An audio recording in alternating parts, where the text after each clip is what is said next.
Hello, everyone. Yuval Teren is here, a communication coach and human analyst. And we are here with two nostalgic special guests that interviewed me more than a year ago on their podcast, Elevation Nation. And they are the co-founders of Elevation Nation. Their name is Sam Panitch and Parker Yablon.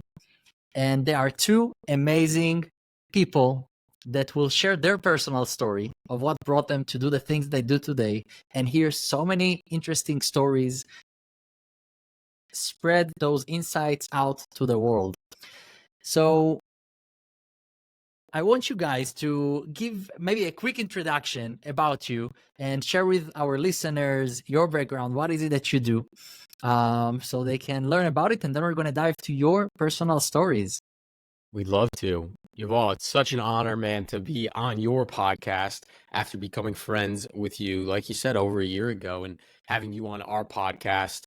So you wanted a quick intro, and Parker and I did start a company called Elevation Nation. And you may recall when you came on our podcast, we asked you for an elevator pitch. So I'm going to do my best to pitch both myself and my co-founder and friend, Parker Yablon, about Elevation Nation and who we are. So we are two friends, met at the University of Maryland, and have always been obsessed with entrepreneurship and becoming the best versions of ourselves. And we graduated college, got big full-time jobs in New York City and in Washington, D.C. for a great company doing consulting. And a few months in, we looked at each other and realized we were miserable.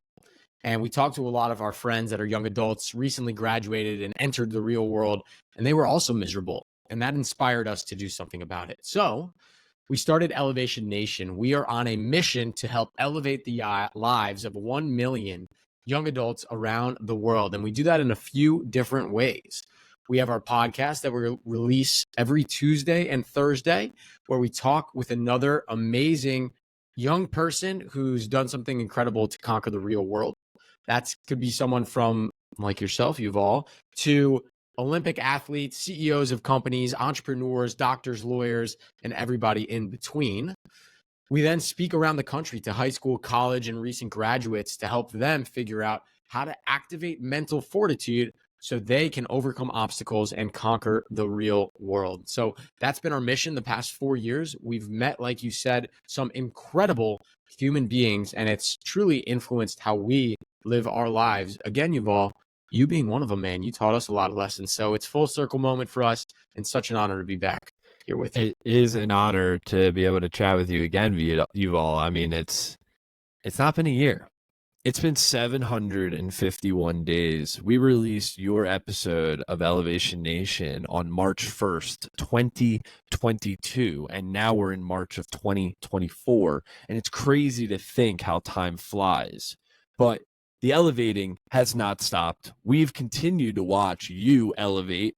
Sam and I think we could say a little bit we've elevated. We are way past episode 300 at this point, and we have welcomed over 160 elevators to our podcast and over thousands of people to Elevation Nation through our workshops. So we have a lot to uncover with you, Yuval. It's been a ride, but thank you so much for having us. We are pumped to be here. I'm honored for you guys to be here. I'm so excited. So you met with so many people and you've learned so many insights. And before we're going to dive to those insights, I want to hear a little bit about how did you start your podcast? What were your first steps into that? That led you to speak with so many people and made it such an amazing platform to help so many people. So when Sam and I felt very lost, to alluding to what Sam was saying when we first graduated from college, instead of possibly, going to the bar or doing some fun things to, hey, like, let's maybe talk about this at dinner, Sam and I were like, you know what? We need to go spend a weekend together in a far off place and try to figure out how to make ourselves feel better. And so we spent a weekend in February of 2020, right before COVID, and pretty much mapped life out on my mom's wall. and we had a bunch of sticky notes about just what does it mean to be a person in the real world? What does it mean to try to feel fulfilled in the real world? And for that whole weekend, Sam and I came up with ideas and thoughts. We're like, okay, wait, how do we do something about this? Like we have all these ideas, right? And these thoughts. And what we left that weekend with is not a business idea, but inspiration to get going. And then a month later, the whole country, the whole world shut down because of the pandemic. And that gave us so much time to be able to think more about this idea that we're now inspired about. And so it took about 6 months from March all the way to October to launch the Elevation Nation podcast. And those 6 months, Sam and I were talking about, what are we going to talk about on our podcast? Who do we want to talk with? And, you know, obviously we had to buy the microphones that we're using right now. We had to get some cameras, getting some lighting. And then, boom, we said, screw it. We're going to release our first episode. And that happened in October of 2020. And we haven't stopped since. So the inspiration's still there somehow. Still going, still teaching, still getting inspired, still inspiring others. That's incredible to see it, you know. And I'm listening to your podcast until today, and you keep on bringing so many people and interesting stories. And, you know, I wonder, each one of you, when you hear those stories, you know, as you interview others, but do you gain also knowledge for yourself? Do you take things from when you interview others? Do you also apply those things for yourself as those who interview? Of course. I mean, that's one of the main reasons why we started the podcast. Was we felt so lost as young adults. Throughout our entire lives, we are told exactly what to do next, whether that's teachers, coaches, or parents. Take this class, major in this in college, get this type of job, do this sport, join this club. And as soon as you graduate from university or from the Army, from the IDF, and you go on into the real world, right? We are given this new opportunity that life is ours. And while that comes with amazing amounts of freedom and excitement for many people, for myself, it came with a heck of a lot of anxiety. Now, for the first time in my life, my decisions that I made, I couldn't point the finger at anyone else. I couldn't fall back on anyone else and blame them or ask for guidance. Every decision that I made was up to me. And that petrified me to the point where I made no decisions. I sat there frozen and thought that the miserable life that I had was the life I needed to do for the rest of, you know, my dying days. And so you're exactly right, Yuval. We really started the podcast in this movement to learn from other people, because I truly believe that for you to become the best elevated version of yourself, you need to have extremely diverse perspectives and opinions on how to live the most fulfilled life. And so you're spot on. And that's why I think our podcast and our movement is very unique compared to what many other people do, is we are all united.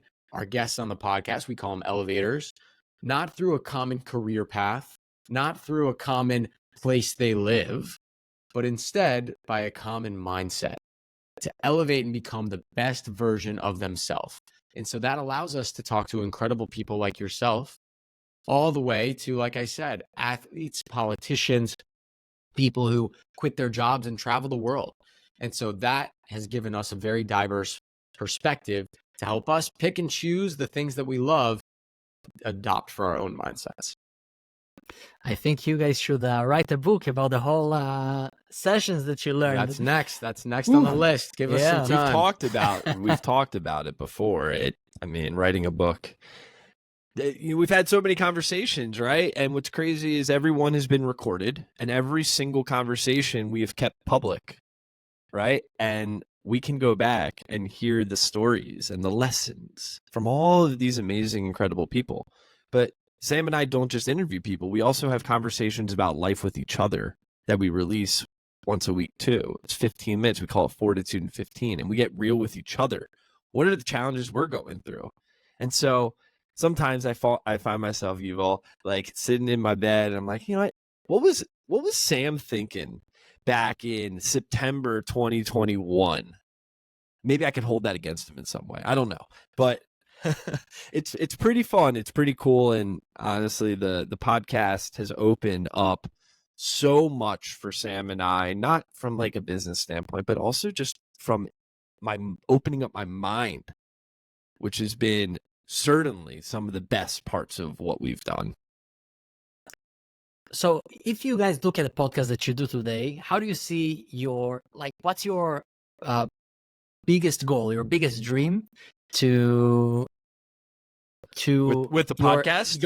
With the podcast and in general with your work? What is like if I give you the ultimate goal with your amazing goal. work?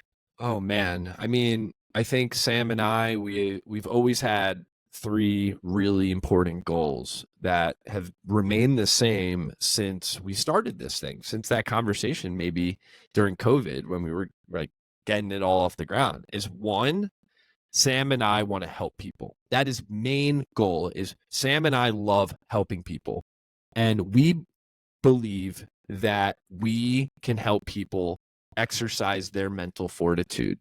And so Sam and I have a goal and a mission to elevate 1 million young adults by giving them all a mental motto. And we could talk a little bit more about what that means in a bit. So that's goal number 1, help people. And 2, you can't help people without helping yourself as well. How could you help people without being able to hold yourself up good too? So Sam and I want to be able to build ourselves up and elevate with the elevators that we are getting to meet. So we're pushing ourselves to be better people. We're pushing ourselves to put ourselves in uncomfortable situations to meet goals so that, we're not just talking the talk. We're also walking the walk too. And then the third piece is Sam and I want to meet really freaking cool people. And we certainly have met incredible people like yourself, Yuval, among so many other amazing people. And that's what's beautiful about a podcast, is that you get to have amazing conversations that help people. You get to push yourself outside your comfort zone, and you get to make incredible people. And Sam and I genuinely believe if we continue to do those things, the money will come. The business side of it will come.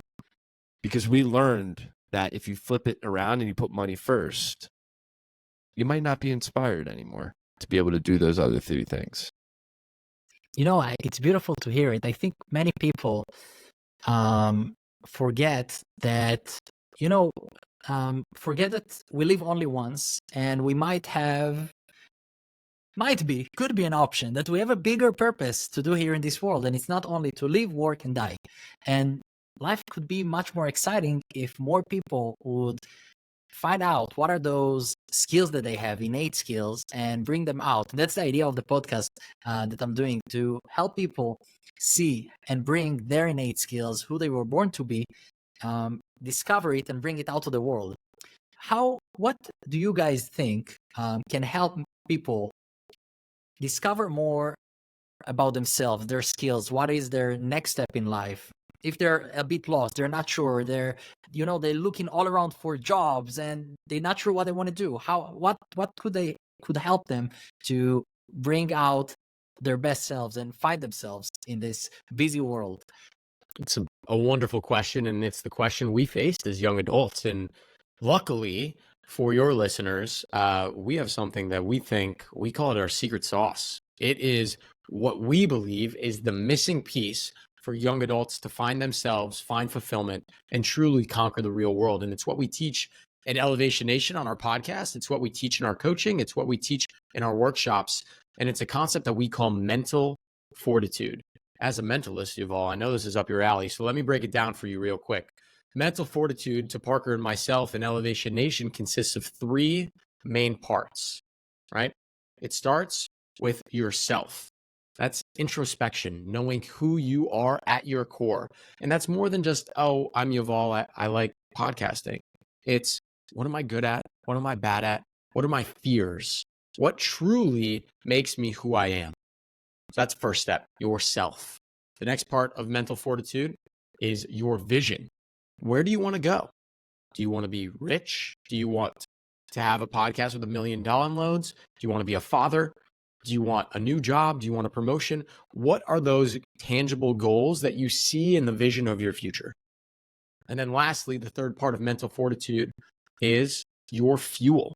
What drives you at your core? What inspires you to be the best version of yourself? And this is an interesting one that I think many people overlook, because a lot of the times they say what people think should be their fuel. Well, I want to make the world a better place. Great. Do you actually truly want to make the world a better place to the point where you're willing to not make any money and go start a nonprofit or go travel to Africa, right? If so, great. Admit that, but don't pretend. And so we work with our students to truly find your fuel. Is that a balance between free time, money, being a parent, experiencing the ups and downs in life, starting your own business?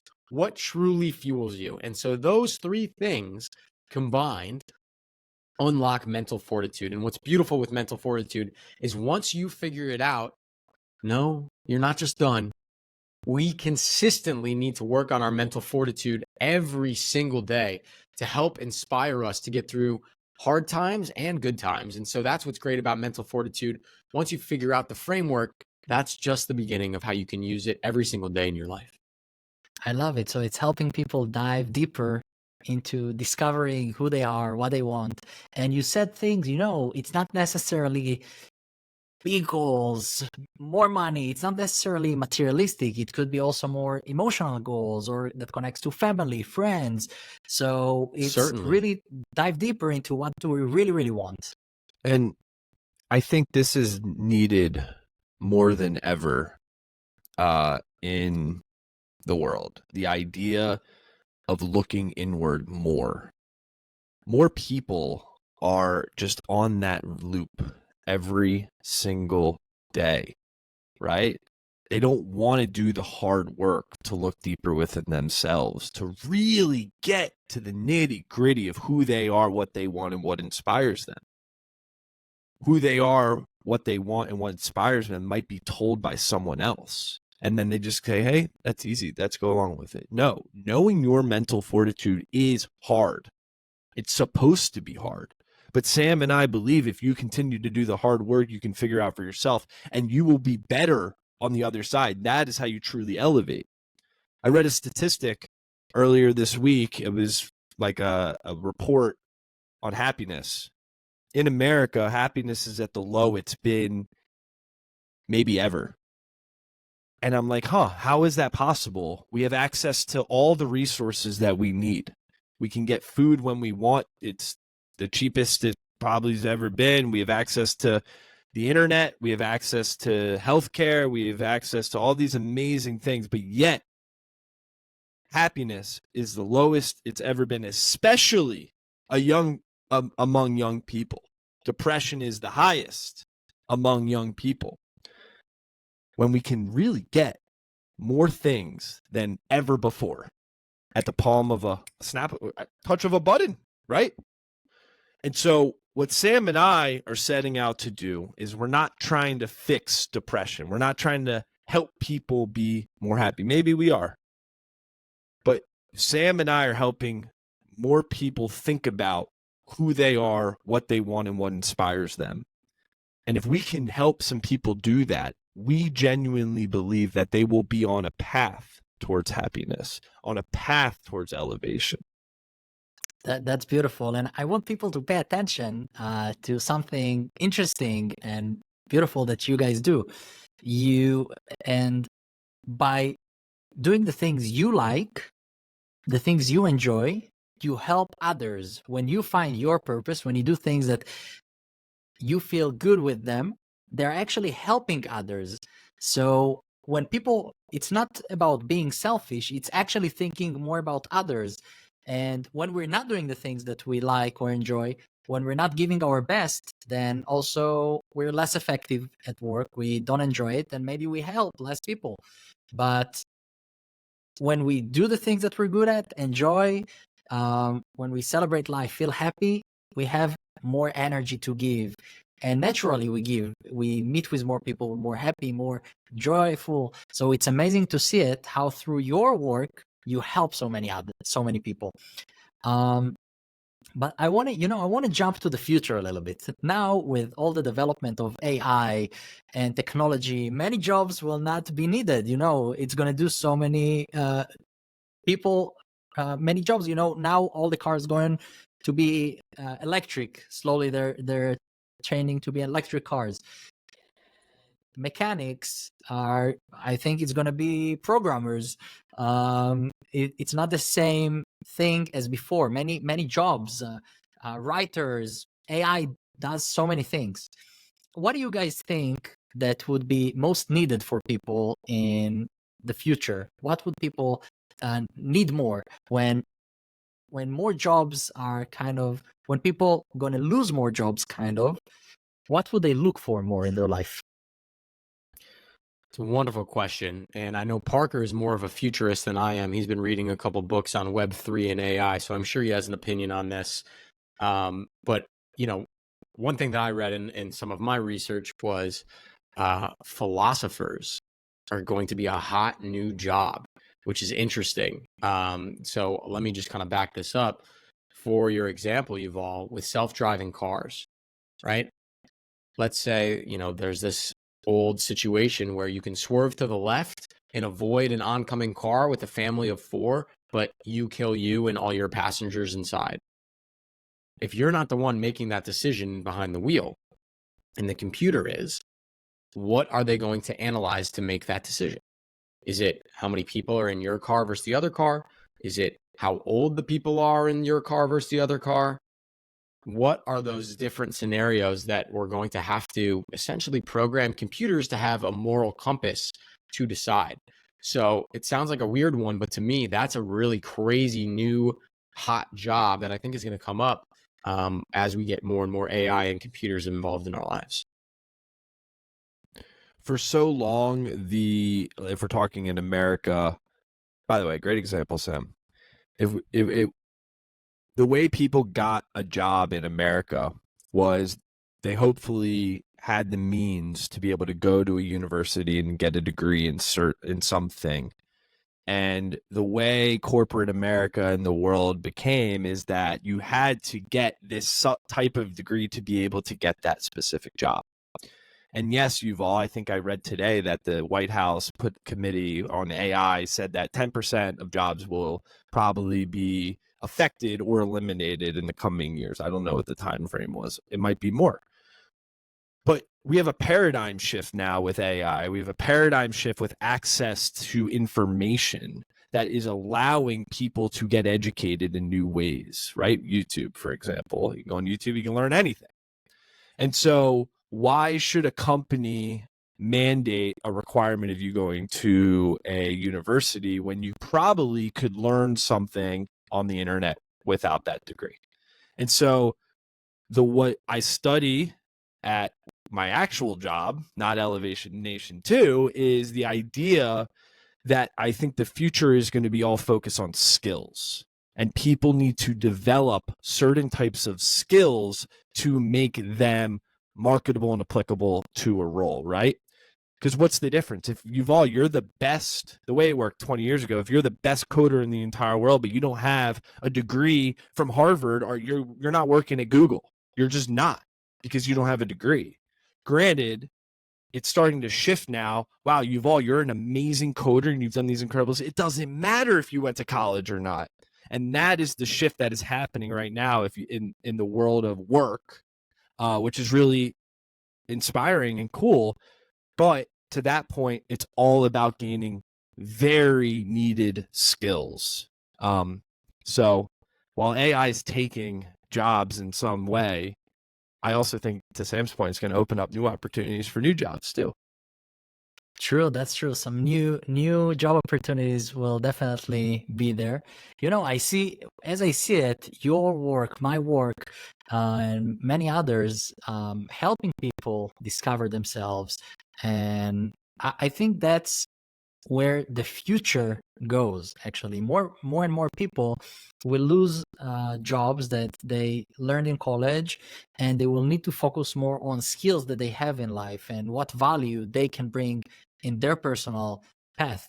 And I think that's why your work is so important right now and have such a big effect on people's future. And I think that many people are not aware of it. But the earlier people discover who they are, what they want to be, what they need to do in life, what's their purpose, the easier it will be for them to apply those skills in this futuristic world that we're stepping into. And I think faster than ever.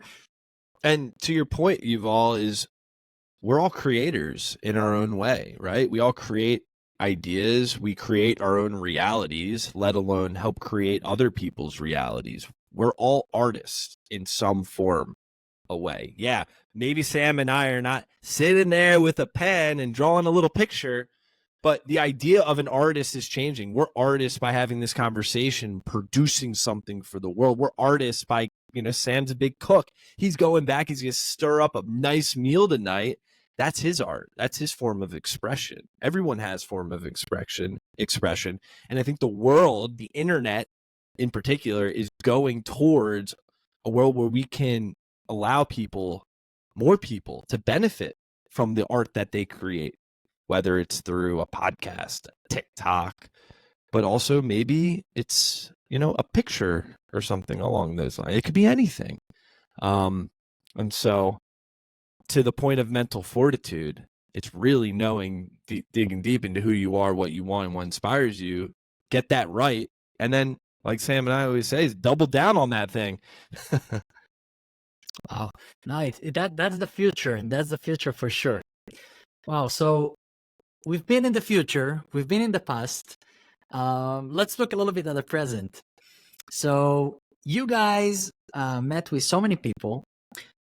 There is any story or any specific insight that you guys can remember, or maybe not even, it doesn't have to be from someone specific. Maybe looking at all of your episodes, say, wow, that's something that I think is a life-changing idea or perspective. And it could be something simple that people maybe do every day, but they're not aware of or missing out.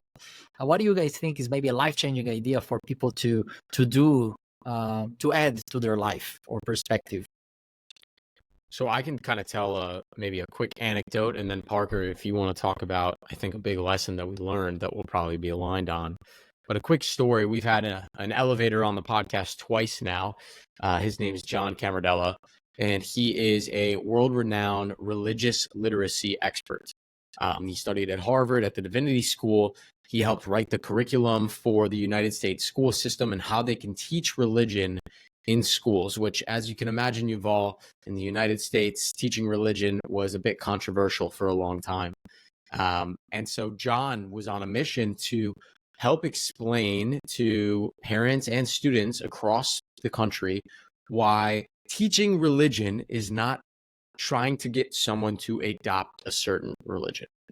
And what we learned from John and some of his experiences through his travels across the country, he's been to a place that I know we love, Israel, multiple times to learn about different religions and how they stemmed from the Middle East and from Israel and Jerusalem.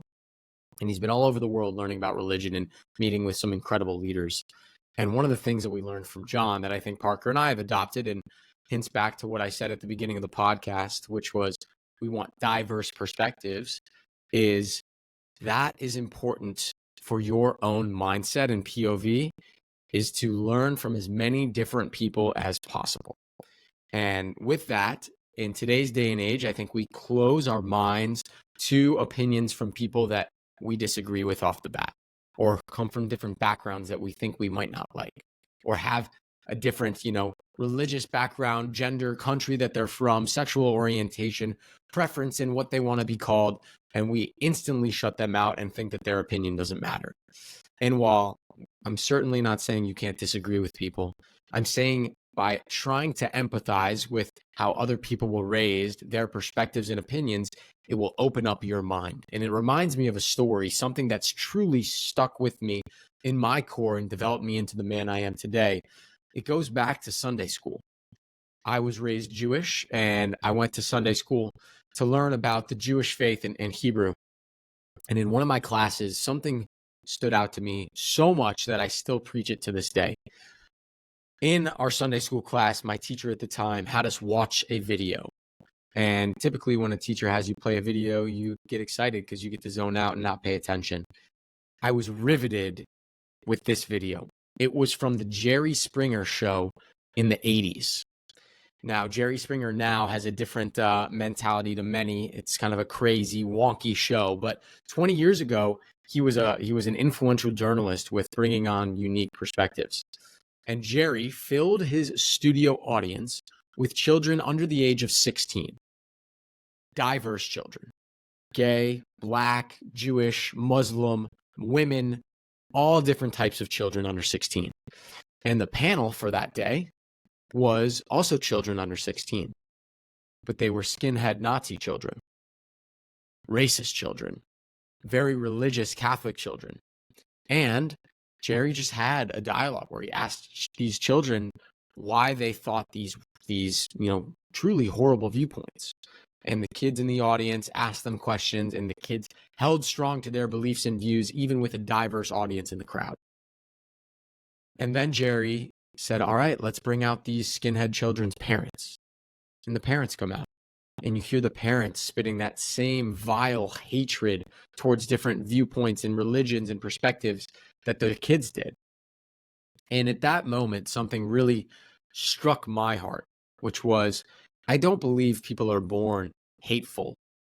I think, unfortunately, people are nurtured to hate or not like certain people.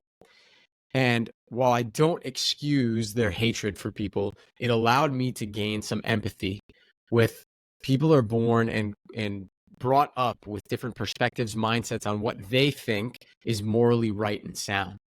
And I think the more you can empathize with the hardships or how folks were raised or the challenges or perspectives that they have, the better and more well-rounded your perspectives and life outlook will be.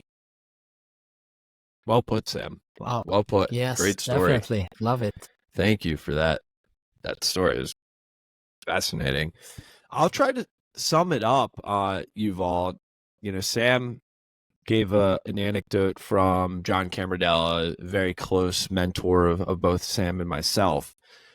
And if I try to sum up, which is very difficult, if I think about it, I'm going to try my best here, 160 plus guests, not episodes, 300 plus episodes, into one thing that I have learned is Sam and I have met with entrepreneurs who have made millions of dollars. We have met with athletes who have gotten to the top of the top as Olympians. We have met with public speakers. We have met with wellness gurus, health gurus, dietary gurus. We have met with rappers. We have met with people along the spectrum of everything. People who elevate, people who are really making change in this world. And if I have one thing that I can take away from all of the conversations is that Sam and I intentionally try to open up and be vulnerable on our podcast. And as a result of that, we have found that every single one has been able to open up and be vulnerable on the podcast. And to be able to hear how people have overcome challenges and to hear how incredible people are opening up about their fears, about their failures, makes me think that for so many, we put a guard up because we're scared to show that we're not doing well. We put a guard up to show that maybe the world might perceive us as a failure or not doing well. But when I look at all these elevators, these people who are absolutely crushing it, they're willing and open to being vulnerable. And I think that is a core part of what makes them an elevator, of what makes them someone who's continuing to find success in their life, is because they're getting real and they're getting authentic. And that is what people want. We want authentic conversations. We want authentic relationships. Think how often we try to put a guard up and try to be someone that we're not. And so if there's one thing I got to take away is the power of vulnerability is it could be so beneficial to so many people.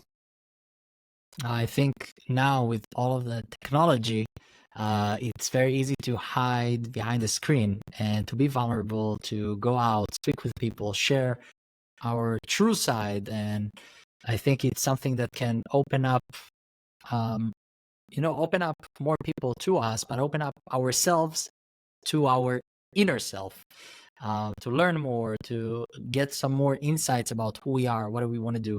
So it's a beautiful thing to do. I love it. If we're gonna summarize our talk here today, what do you guys think our listeners should take?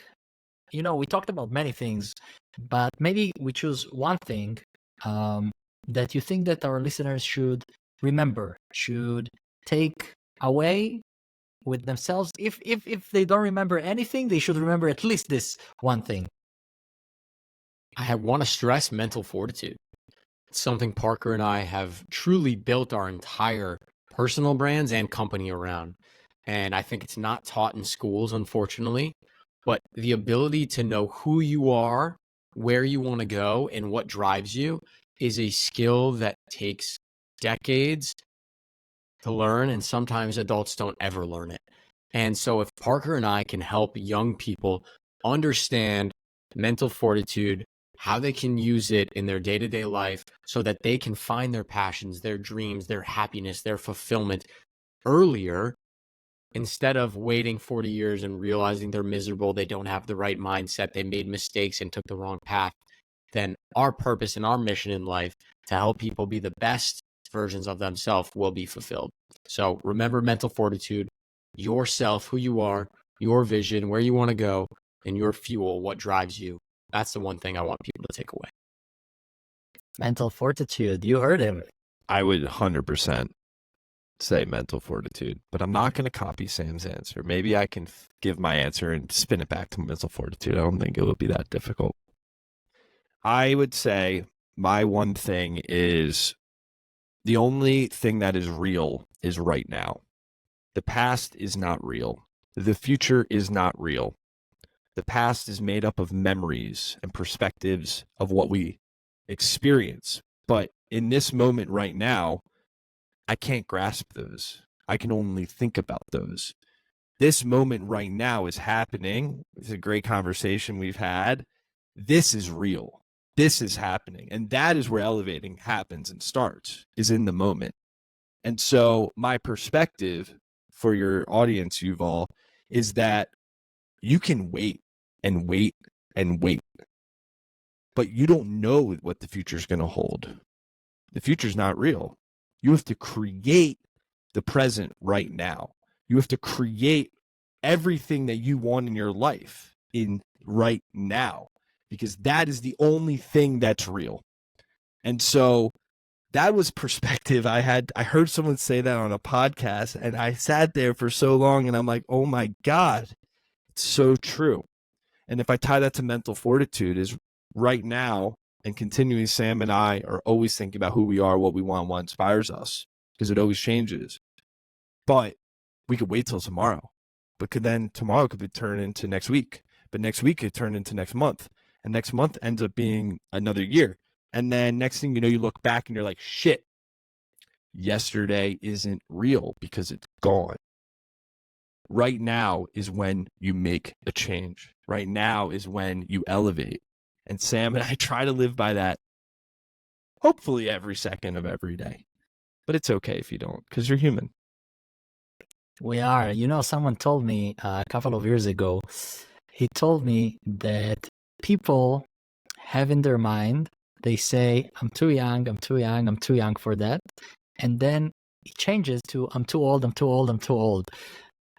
So it's always the right time. Where's the middle? Yeah, no. So it's Yeah. So people miss out. They have excuses. Either they're too young, and then it changes. They're too old. So the right time is now, exactly as you said it. Now it's the time. Now it's the time to move, to create, to do. It's beautiful. I love it. Wow. So Wait, I'm curious. From our conversation, I don't know, how long have we been going for? 40 minutes now? 35 minutes? 40 minutes. Yeah. I'm curious, what's one takeaway that you have, Yuval, from the conversation? So I would say I loved the mental fortitude, the idea, those 3 steps that allow people to focus on really their life and elevate themselves as you guys help them do. So I think mental fortitude is something that all of our listeners should take and apply in their life and discover more about themselves. And I would say also, go ahead and listen to Elevation Nation podcast, where you will gain more insights about it and learn more about it, which is beautiful. You guys will be inspired by 2 those amazing people. So I want to thank you guys for being here on the show. I really enjoyed. You are amazing, fascinating people, have so much knowledge and ideas, and you're just inspiring in being who you are. So thank you for being on the show, and I hope to see you guys soon. Thanks for having us. We had a blast. Thanks, you all. Same Always a here. pleasure, man. You're incredible. Keep doing what you're doing. Thank you guys. See you soon.